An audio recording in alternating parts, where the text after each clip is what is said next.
Hey guys, কি খবৰ সকলোৰে? আশা কৰো সকলো ভালে আছে বুলি। আজিৰ ভিডিওটোৰ জৰিয়তে মইনো কেনেকৈ কোমল আৰু ফুলি থকা পেনকেক নাইবা ক'ব পাৰে তেৱাত বনোৱা কেক বনাও তাৰে ওপৰত এটা ৰেচিপি আপোনালোকৰ ওচৰত শ্বেয়াৰ কৰিব বিচাৰিছো। বলক তেতিয়া হলে বেছি পলম নকৰি আজিৰ ৰেচিপিটো আৰম্ভ কৰো। প্ৰথমতে এটা ডাঙৰ বাটি লৈ লৈছো। এটা কণী প্ৰথমতে ভাঙি লম।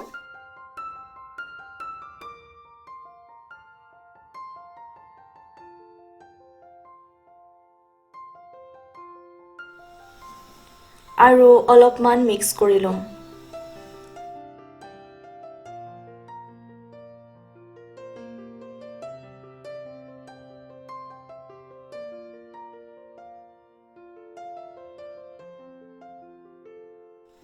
ইয়াৰ পিছত লৈছো 1 কাপ গৰম গাখীৰ।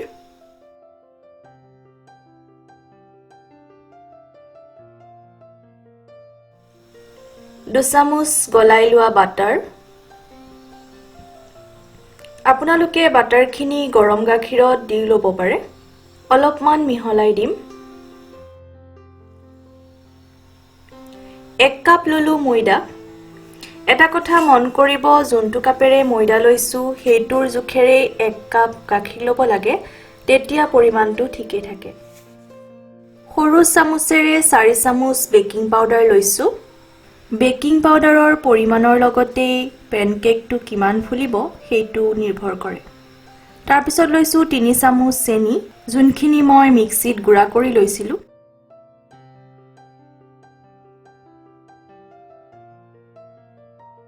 এতিয়া গোটেইখিনি ভালকৈ 5 মিনিট মানৰ কাৰণে মিহলি কৰিম আৰু তেতিয়ালৈকে কৰিম যেতিয়ালৈকে গুটাগুটিবোৰ নাইকিয়া হৈ নাযায় নাইবা এটা মিহি বা পাতল মিশ্ৰণ নাপাওঁ।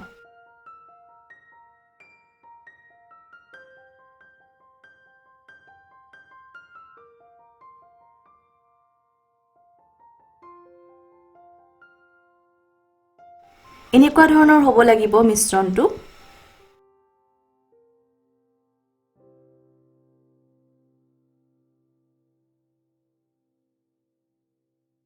এতিয়া এখন ননষ্টিকি তেৱা গৰম কৰি ললো আৰু এনেকৈ এখন ডাঙৰ চামুচেৰে 1 চামুচ মিশ্ৰণ তেৱাত দি দিম। ইয়াত মই তেল ব্যৱহাৰ কৰা নাই।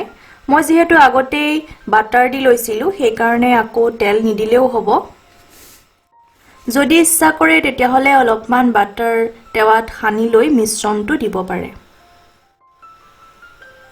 এনেকৈ চামুচখনে পেনকেকটোত লগাই লগাই দিব যাতে গোল হয়।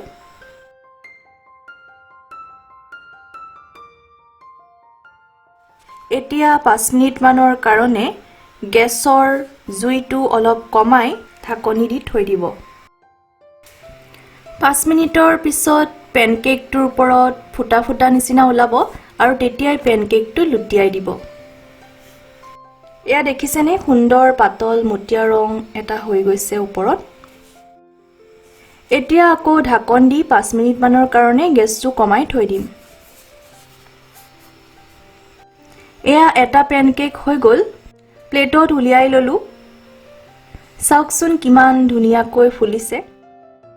ঠিক তেনেকৈ বাকি থকা মিশ্ৰণখিনিৰেও পেনকেক বনাই লম।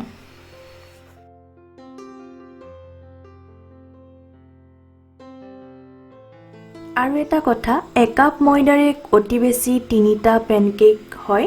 আপোনালোকে যদি বেছি পেনকেক বিচাৰে তেতিয়াহলে মই দিয়া পৰিমাণখিনি দুগুণ কৰি ল'ব পাৰে।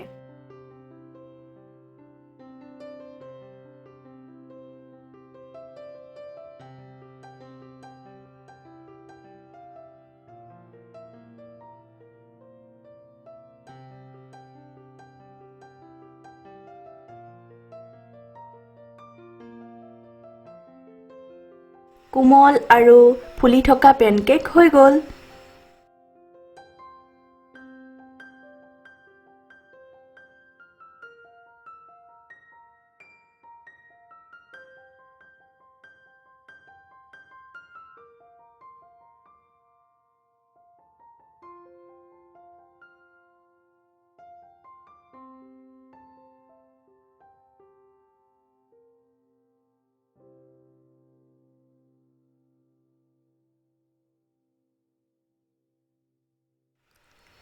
পেনকেক কিটা এতিয়া মই চকলেট সিৰাপ দি পৰিবেশন কৰিছো আপোনালোকে যদি ইচ্ছা কৰে মৌজুল দিও পৰিবেশন কৰিব পাৰে যদি ৰেচিপিটো ভাল পালে প্লিজ লাইক শেয়াৰ আৰু সাবস্ক্ৰাইব কৰিবলৈ নাপাহৰিব কিন্তু আৰু ওচৰতে থকা সেই টিলিঙাটো বজাই দিব যাতে মই দিয়া ভিডিঅ'ৰ নটিফিকেশন আপুনি পাই থাকে এতিয়া এটা পেনকেক চুৰিৰে কাটি দেখাইছো চাওকচোন কিমান কোমল হৈছে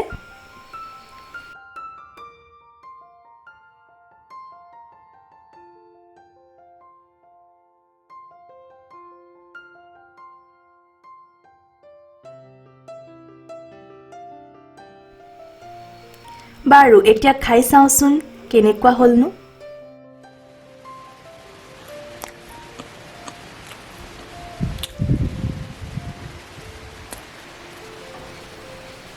খাবলৈও বহুত ভাল হৈছে